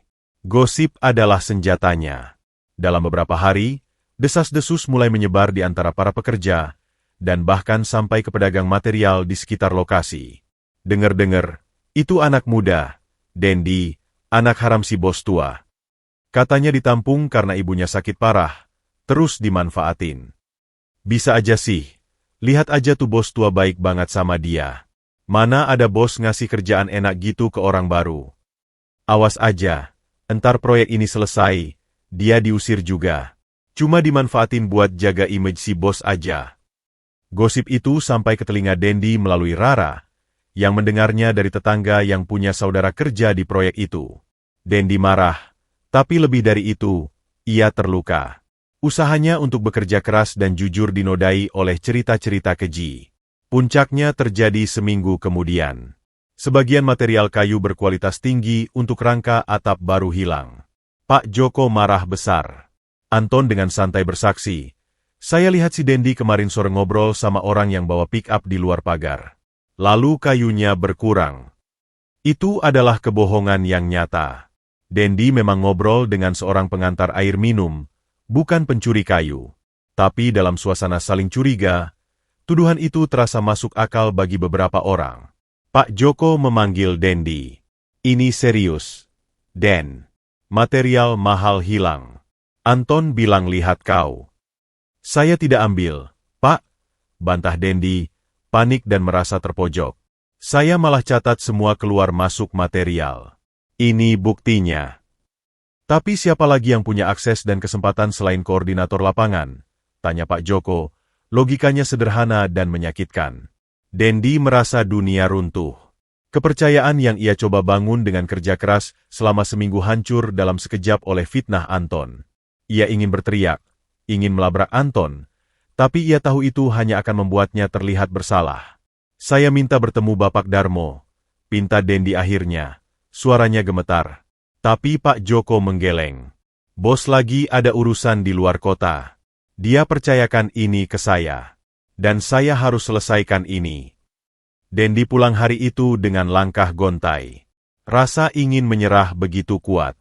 Ia merasa tidak sanggup lagi menghadapi permainan kotor ini. Ia bahkan sempat berpikir untuk mengambil uang 500 juta itu dan pergi jauh, melupakan semuanya. Tapi bayangan ibunya yang sekarang sudah dirawat dengan baik di RSK Si Bunda berkat program yayasan Darmo membuatnya menahan diri. Malam itu, di rumah sakit, di samping ibunya yang sudah terlihat lebih segar dengan terapi oksigen, Dendi hampir menangis. Bu, mungkin saya nggak cocok. Mungkin saya harus cari kerja lain. Yuli, dengan suara yang masih lemah tapi jelas, menggenggam tangan anaknya. Den, dulu waktu kamu kecil, tetangga pernah fitnah ibu nyuri ayamnya. Ibu nggak marah, ibu cuma kerja lebih rajin bikin kue, dan kasih ke dia. Akhirnya dia malu sendiri. Ia menarik napas. Orang jahat paling takut sama orang baik yang nggak bisa ditumbangin. Kerja aja yang bener. Nak, percaya sama diri sendiri. Dan yang paling penting, percaya sama Bapak Darmo. Beliau itu punya mata, pasti bisa lihat yang benar. Nasihat ibunya itu menjadi penenang. Keesokan harinya, Dendi kembali ke proyek dengan kepala tegak. Ia tidak menghindari Anton. Malah, ia mendekati Pak Joko dengan proposal baru. Pak, material hilang itu rugi besar.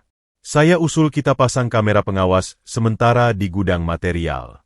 Dari uang gaji saya aja buat sewa. Biar jelas siapa yang benar, siapa yang salah. Usul itu mengejutkan Pak Joko.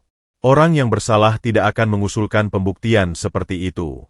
Keraguan di benaknya mulai goyah. Anton, yang mendengar usulan itu, menjadi gelisah. Ngapain repot-repot? Cari tukang lain aja yang bisa dipercaya. Protesnya. Justru biar jelas, biar semua pada bisa dipercaya. Balas Dendi, kali ini suaranya tegas. Pak Joko setuju. Kamera sewaan dipasang. 2 hari kemudian, kebenaran terungkap. Rekaman menunjukkan bahwa Antonlah yang, bersama seorang kawannya di malam hari, menyelundupkan kayu-kayu itu keluar pagar belakang untuk dijual. Motifnya, selain ingin menjatuhkan Dendi, juga karena ia butuh uang untuk judi. Konfrontasi pun terjadi. Anton, tertangkap basah, awalnya marah dan menyalahkan Dendi karena membawa sial. Tapi di hadapan bukti dan Pak Joko yang sekarang murka, ia akhirnya menyerah. Ia dipecat, dan kasusnya dilaporkan ke polisi. Setelah kejadian itu, suasana di proyek berubah. Para tukang yang dulu meremehkan Dendi, sekarang memandangnya dengan rasa hormat baru. Mereka melihat ketegaran dan kecerdasan pemuda itu dalam menyelesaikan masalah, bukan dengan kekerasan, tapi dengan strategi dan keberanian untuk membuktikan kebenaran. Petang itu, Darmo yang baru kembali dari luar kota, datang mengunjungi proyek. Pak Joko melaporkan semua kejadian dengan jujur, memuji ketegaran Dendi. Darmo memanggil Dendi ke sisi truk pick-up-nya. Aku dengar semua, dan aku sengaja tidak turun tangan. Dendi terkejut. Kakek tahu. Budi melapor. Tapi aku memilih untuk membiarkanmu menghadapinya sendiri. Darmo menatapnya dalam-dalam. Karena kepercayaan tidak bisa diberikan. Kepercayaan harus diperoleh. Dan hari ini, kau telah memperoleh kepercayaan dari Pak Joko, dari tukang-tukang lain, dan yang paling penting, dari dirimu sendiri. Kata-kata itu meresap dalam-dalam. Dendi baru menyadari bahwa ini adalah ujian. Ujian yang lebih berharga daripada gaji bulanan. Material yang hilang akan diganti, lanjut Darmo.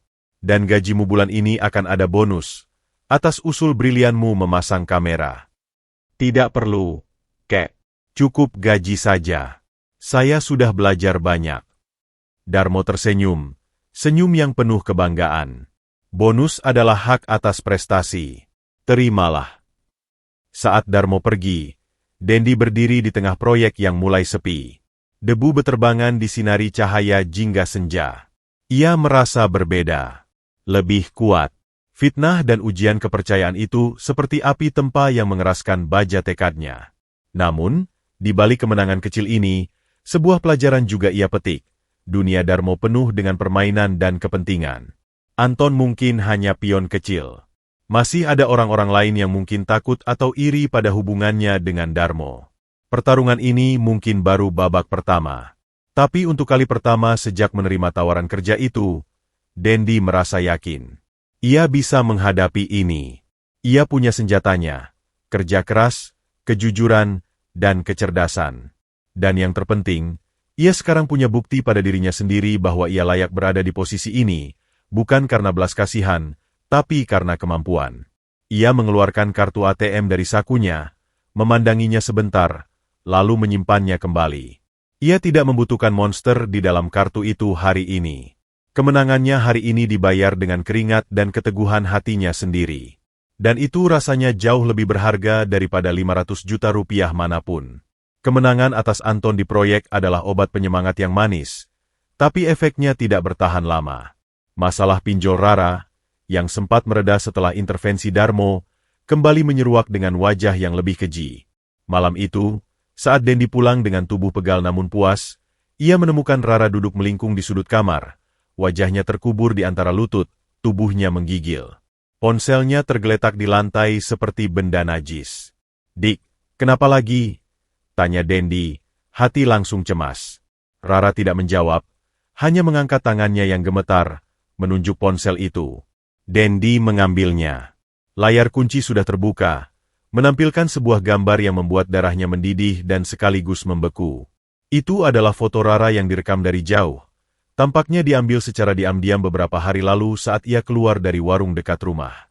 Tapi bukan itu yang terburuk. Gambar itu telah diedit dengan keji.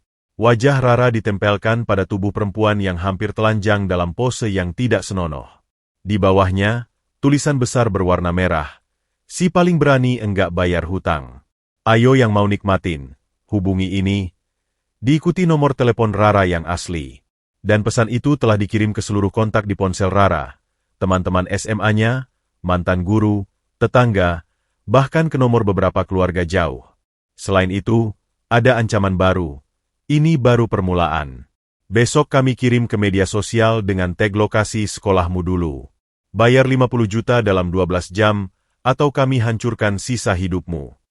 Dan mereka semua lihat. Isak Rara, suaranya hancur. Teman-teman saya nelpon, tanya-tanya, saya bilang itu palsu, tapi mereka. Dia tidak sanggup melanjutkan. Dendi merasa dunia berputar. Amarah yang begitu murni dan panas membanjiri setiap urat nadinya. Ini bukan lagi sekadar intimidasi. Ini adalah penghancuran karakter yang keji. Ini adalah pembunuhan sosial terhadap adiknya yang masih sangat muda. "Kamu sudah hubungi Bapak Darmo?" tanya Dendi, mencoba berpikir jernih. Rara menggeleng, tersedu-sedu. "Saya malu. Ini lebih parah dari sebelumnya." Dendi memandangi wajah adiknya yang hancur. Ingatannya melayang ke wajah ibunya yang tenang di rumah sakit. Ia tidak bisa memberitahu ibu mereka tentang ini. Itu akan membunuhnya. Tanpa pikir panjang, Dendi menelepon Darmo. Suara di seberang menyambut dengan tenang. "Dendi, ada apa, Nak?" Dengan suara gemetar penuh kemarahan yang tertahan, Dendi menceritakan semuanya. Mereka sudah melampaui batas. "Kek, ini setan." Diam sejenak di telepon. Lalu suara Darmo berubah, menjadi dingin dan berbahaya, sebuah nada yang belum pernah Dendi dengar sebelumnya. "Mereka main dengan api. Kirimkan semua buktinya ke Budi sekarang juga. Nomor, pesan, gambar, semuanya. Jangan hapus apapun." "Tapi kakek, mereka kasih waktu 12 jam. Kita yang akan memberi mereka waktu," potong Darmo. "Kamu dan Rara, berkemas sedikit. Budi akan menjemput kalian dalam 30 menit. Kalian akan menginap di tempat yang aman untuk sementara. Tapi ibumu aman di rumah sakit dengan keamanan khusus. Sekarang, lakukan yang saya katakan." Dan Dendi, suara Darmo menjadi sangat tegas. "Jangan, Under Ani Circumstance, mencoba membayar mereka. Itu hanya akan membuat mereka semakin lapar." Setengah jam kemudian, sebuah mobil van biasa tanpa kaca gelap tiba. Budi, dengan wajah kalem namun matanya waspada, membantu mereka membawa tas kecil. Mereka dibawa ke sebuah apartemen servis sederhana di kawasan yang cukup ramai. Tempat ini aman. Tidak terhubung dengan Bapak Darmo atau kalian. Istirahat di sini. Jangan buka pintu untuk siapapun selain saya. Instruksi Budi. Sementara itu, di sebuah ruang kerja yang gelap kecuali dari cahaya beberapa monitor, Darmo dan seorang ahli teknologi mudanya, Angga, bekerja. Bisa lacak? Tanya Darmo. Sedang proses, Pak. Jawab Angga, jarinya menari di keyboard. Mereka menggunakan server luar, tapi dari metode pengiriman pesan broadcast ke kontak dan pola edit gambarnya, ini mirip dengan modus operandi satu sindikat yang baru saja kami bongkar bagian kecilnya di Tangerang. Hubungannya dengan Farid? Tanya Darmo, menyebut nama karyawan bank nakal yang mencuri uang transfernya. Masih diperiksa. Tapi ada kesamaan. Keduanya menggunakan data pribadi yang seharusnya terlindungi. Darmo berdiri, menatap monitor yang memetakan jaringan komunikasi dari nomor pengancam. Saya ingin ujungnya. Bukan hanya debt kolektornya. Saya ingin otaknya. Kita sudah dekat, Pak. Mereka membuat kesalahan dengan mengirim gambar editan itu dari sebuah perangkat yang sempat terkoneksi ke Wi-Fi publik di sebuah warnet di daerah Ciputat. Kami punya rekaman CCTV. Ini menjadi operasi kecil-kecilan. Darmo, melalui jaringan, kenalannya yang luas dan tim keamanan siber yang ia dan yayasannya pelihara untuk melindungi data penerima bantuan, bergerak cepat. Ini bukan sekadar balas dendam untuk Dendi. Ini adalah pertempuran prinsip. Baginya, pinjol ilegal adalah tumor ganas yang memakan yang paling lemah dalam masyarakat.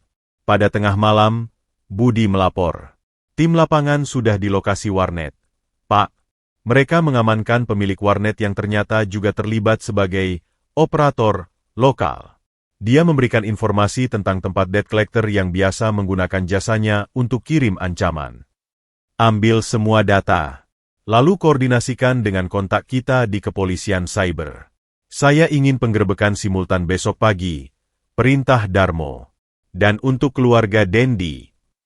Besok pagi, setelah penggerebekan, kita akan memberi mereka kabar baik. Tapi malam ini, biarkan mereka beristirahat. Mereka sudah melalui cukup banyak. Di apartemen servis, Dendi dan Rara tidak bisa tidur. Rara masih sesekali menggigil, terbayang-bayang ejekan dan tatapan orang nanti. Dendi memegangi bahunya, berusaha menenangkan. Kakak janji, mereka akan dapat hukuman, bisik Dendi, meski di hatinya sendiri ragu. Bagaimana mungkin seorang kakek, bahkan yang punya kenalan hukum, bisa melawan sindikat keji seperti ini? Keesokan paginya, sebelum matahari terbit, serangkaian penggerebekan terjadi di 3 lokasi berbeda. Sebuah ruko di Tangerang yang dijadikan kantor virtual pinjol, sebuah apartemen di Jakarta Selatan tempat para editor konten ancaman bekerja, dan warnet di Ciputat. Polisi cyber, dengan data dan koordinasi yang diberikan oleh tim Darmo, menangkap 8 orang. Salah satunya adalah otak operasi, seorang pria lulusan IT yang memutarbalikkan keahliannya untuk memeras. Data yang disita mencengangkan, ribuan data korban, rekaman ancaman, foto-foto yang sudah diedit, dan catatan transaksi yang menunjukkan keuntungan miliaran rupiah. Pukul 9 pagi, Budi datang ke apartemen servis dengan membawa laptop. Kalian ingin melihat ini? Tanyanya, menunjukkan rekaman berita online yang melaporkan penggerebekan besar-besaran terhadap sindikat pinjol ilegal. Wajah-wajah pelaku, meski disensor, bisa dikenali dari suara dan gaya bicara yang pernah mengancam mereka. Rara menatap layar, air mata mengalir lagi, tapi kali ini air mata kelegaan. Mereka ditangkap. Ditangkap. Dan semua data korban sedang didata untuk proses hukum lebih lanjut. Akun media sosial palsu yang menyebar fotomu sudah diturunkan, jelas Budi. Bapak Darmo juga sudah mengontak pihak berwajib untuk memastikan nama dan gambarmu dilindungi sebagai korban, tidak disebarkan ke publik. Dendi duduk terdiam, kagum sekaligus terdiam. Kekuatan apa yang dimiliki Darmo? Ini melampaui sekadar punya kenalan. Ini seperti operasi intelijen kecil. Bapak Darmo minta maaf karena tidak bisa melindungi kalian lebih awal, lanjut Budi. Tapi sekarang, jalan sudah bersih. Utang adikmu, Rara, dengan bunga yang tidak wajar, dianggap tidak sah oleh penyidik. Pokok pinjaman awal bisa dibicarakan kembali sebagai kewajiban moral, tapi ancaman dan pelecehan sudah berhenti. Rara menangis tersedu-sedu, melepaskan semua ketakutan yang tertahan. Dendi memeluknya erat, matanya juga berkaca-kaca. Tapi di balik rasa syukur, ada pertanyaan yang semakin besar. Saat mereka kembali ke rumah sore itu, Darmo sudah menunggu di teras. Wajahnya terlihat lelah, tapi tenang. "Kakek, terima kasih," ucap Dendi, sulit menemukan kata-kata lain. "Jangan terima kasih dulu," kata Darmo. "Masih ada satu hal. Penggerebekan ini membuka sesuatu yang lebih besar." Ia menatap Dendi dengan serius. Salah satu pelaku yang ditangkap adalah mantan karyawan bank. Dia biasa membeli data nasabah dari seorang orang dalam. Dan orang dalam itu bekerja di bank yang sama di mana kamu hampir pingsan, Dendi. Dingin menyebar di tulang belakang Dendi. "Maksud kakek, data saya, data kamu, dan data ratusan nasabah lain mungkin dijual. Termasuk data rekeningmu yang menerima transfer rutin dariku." Darmo menghela napas. "Ini berarti masalah kita belum selesai. Kita baru saja membuka pintu, dan di baliknya ada ular yang lebih besar." Perlindungan yang diberikan Darmo tiba-tiba terasa seperti gerbang masuk ke sebuah perang yang jauh lebih gelap. Mengejar debt collector ternyata hanya membawa mereka ke tepi jurang yang lebih dalam. Dan di jurang itu, mungkin ada wajah-wajah yang lebih berbahaya, termasuk seseorang yang pernah berdiri di balik konter bank, tersenyum ramah sambil menjual rahasia orang-orang yang mempercayainya. Perjalanan Dendi untuk sekadar bertahan hidup, kini telah berubah menjadi bagian dari pertempuran yang lebih besar antara kebaikan yang terorganisir dan kejahatan yang terselubung rapi. Penggerebekan besar-besaran yang diinisiasi Darmo menimbulkan riak yang jauh lebih besar dari yang diantisipasi. 2 hari setelah penangkapan sindikat pinjol, sebuah panggilan resmi masuk ke kantor pusat Yayasan Darmo. Seorang penyidik dari PPATK, Pusat Pelaporan dan Analisis Transaksi Keuangan, ingin bertemu mengenai transaksi mencurigakan yang melibatkan rekening Dendi dan transfer rutin dari rekening Darmo. "Mereka membalikan serangan," ujar Darmo pada Budi di ruang kerjanya yang sunyi. Wajahnya tampak 10 tahun lebih tua di bawah cahaya lampu meja. "Farid, si karyawan bank, tidak main-main. Dia menggunakan koneksinya untuk melaporkan kita. Tapi transfer Bapak ke Dendi jelas-jelas untuk tujuan sosial, dari yayasan," bantah Budi. "Tapi kita tidak punya dokumen resmi perjanjian donasi untuk Dendi. Semuanya informal. Dan jumlah 500 juta yang tiba-tiba ada di rekening seorang pemuda miskin, ditambah transfer rutin sebelumnya, memang bisa dianggap mencurigaan," jelas Darmo, jari jemarinya mengetuk meja dengan gugup. "Ini adalah serangan balik. Mereka ingin kita sibuk membela diri, agar mereka punya waktu untuk menutupi jejak penjualan data dan pencurian dana transfer." Kabar itu sampai ke telinga Dendi melalui telepon Budi yang singkat. "Ada sedikit masalah hukum, Den. Jangan panik. Bapak Darmo sedang mengatasinya. Tapi untuk sementara, jangan gunakan rekening itu." Ketakutan yang baru saja mereda kini kembali berlipat ganda. Dendi merasa seperti pion dalam permainan catur raksasa yang tidak ia pahami. Ancaman kini bukan lagi debt collector preman, tetapi negara, lembaga keuangan yang mencurigainya sebagai pencuci uang atau penerima dana haram. Di proyek, Pak Joko mendapat instruksi untuk sementara memberhentikan Dendi, karena ada masalah internal yang harus diselesaikan. Meski Pak Joko meyakinkan bahwa itu hanya formalitas, rasa malu dan ketakutan Dendi memuncak. Ia merasa dikucilkan, dihakimi sebelum sempat membela diri. Saat itulah, Darmo memutuskan untuk terbuka sepenuhnya. Ia menjemput Dendi dan membawanya ke markas yayasannya, sebuah gedung sederhana namun rapih di kawasan Menteng. Di ruang rapat, Darmo tidak sendirian. Seorang wanita paruh baya dengan kacamata dan setelan formal duduk di sampingnya, Bu Siska, kepala yayasan dan pengacara. "Dendi, duduklah," ujar Darmo, suaranya berat. "Sudah waktunya kamu mengetahui kebenaran sepenuhnya. Dan keputusan ada di tanganmu setelah ini." Darmo kemudian bercerita, bukan sekadar tentang bisnis propertinya yang luas, tetapi tentang motivasi di balik semua kekayaannya. Tentang istrinya, Alia, yang meninggal karena kanker paru-paru setelah bertahun-tahun hidup sederhana di gang kecil karena Darmo terlalu sibuk mengejar kekayaan untuk membahagiakannya. Kematiannya adalah pukulan yang mengubah hidup Darmo. Ia menjual sebagian besar bisnisnya yang berpotensi merusak lingkungan, mendirikan yayasan, dan hidup dengan sederhana, menyisihkan sebagian besar hartanya untuk membantu orang-orang seperti istrinya dulu, orang-orang baik yang tertindas oleh keadaan. Transfer ke kamu, Dendi, memang bukan melalui saluran yayasan yang resmi. Itu dari rekening pribadiku. Karena saat itu, aku melihat dalam dirimu ketulusan yang sama seperti Alia. Membantumu adalah caraku, menebus kesalahan di masa lalu. Aku Darmo, suaranya bergetar untuk pertama kalinya. Tapi karena itu dilakukan secara personal dan dalam jumlah besar, tanpa dokumen, itu rentan disalahpahami. Bu Siska kemudian menjelaskan rencana mereka. Kami akan melaporkan semua transfer itu sebagai hibah pribadi dengan surat pernyataan resmi dan melampirkan bukti kehidupanmu dan ibumu sebagai penerima yang layak.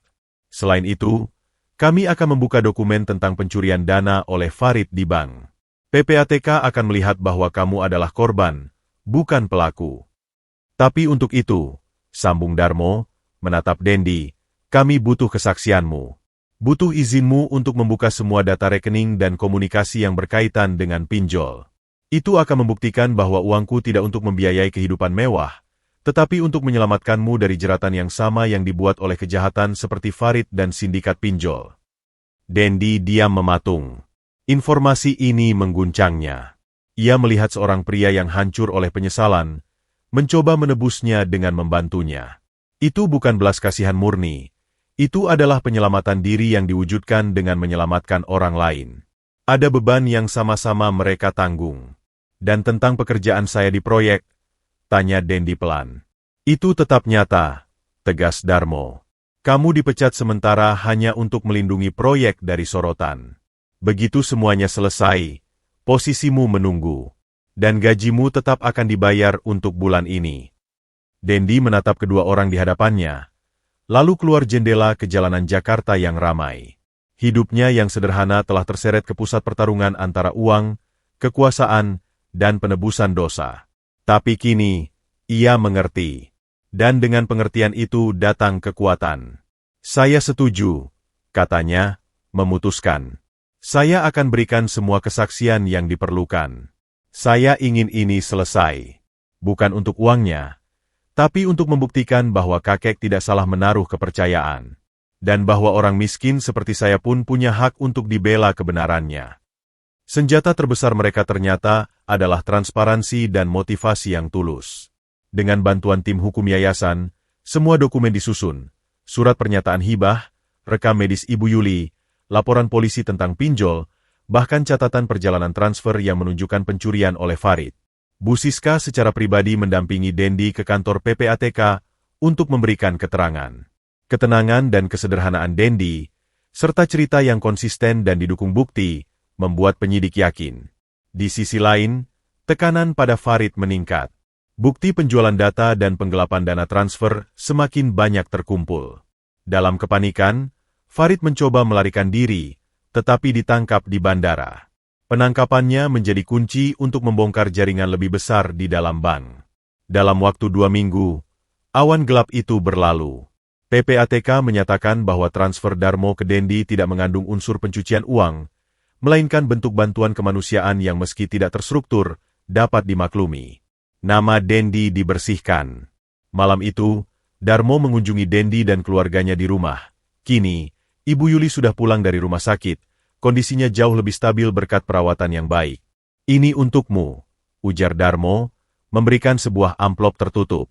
Bukan berisi uang, tetapi surat resmi pengangkatan Dendi sebagai manajer proyek junior untuk renovasi pusat pelatihan di Karanganyar, dengan gaji yang lebih pantas dan kontrak resmi dari yayasan. Kerjamu yang jujur dan keteguhanmu menghadapi fitnah membuktikan bahwa kamu layak. Dan untuk Rara, sebuah tawaran beasiswa untuk melanjutkan kuliah di jurusan hukum, dengan ikatan dinas di yayasan setelah lulus. Agar kejahatan seperti yang menimpamu bisa kamu lawan dengan ilmu, bukan dengan ketakutan, kata Darmo pada gadis itu.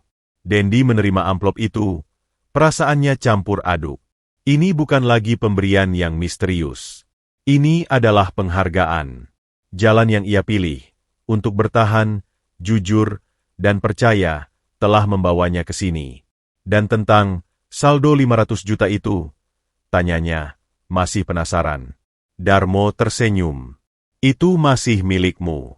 Tapi aku usul, kita alihkan sebagian besar ke dalam bentuk tabungan pendidikan untuk Rara, dan investasi kecil untuk masa depan ibumu. Sebagian lagi bisa kau gunakan sebagai modal awal jika kau punya usaha. Tapi itu pilihanmu. Sekarang, itu benar-benar milikmu. Dendi mengangguk. Lega. Uang itu akhirnya berubah dari kutukan menjadi berkah yang bisa ia kendalikan. 2 tahun kemudian, Pusat Pelatihan dan Perpustakaan Komunitas, Alia, di Karanganyar telah berdiri megah. Ramai dikunjungi anak-anak dan ibu-ibu. Dendi, kini dengan kemeja rapih dan kepercayaan diri yang mantap, memandu seorang tamu dari dinas sosial.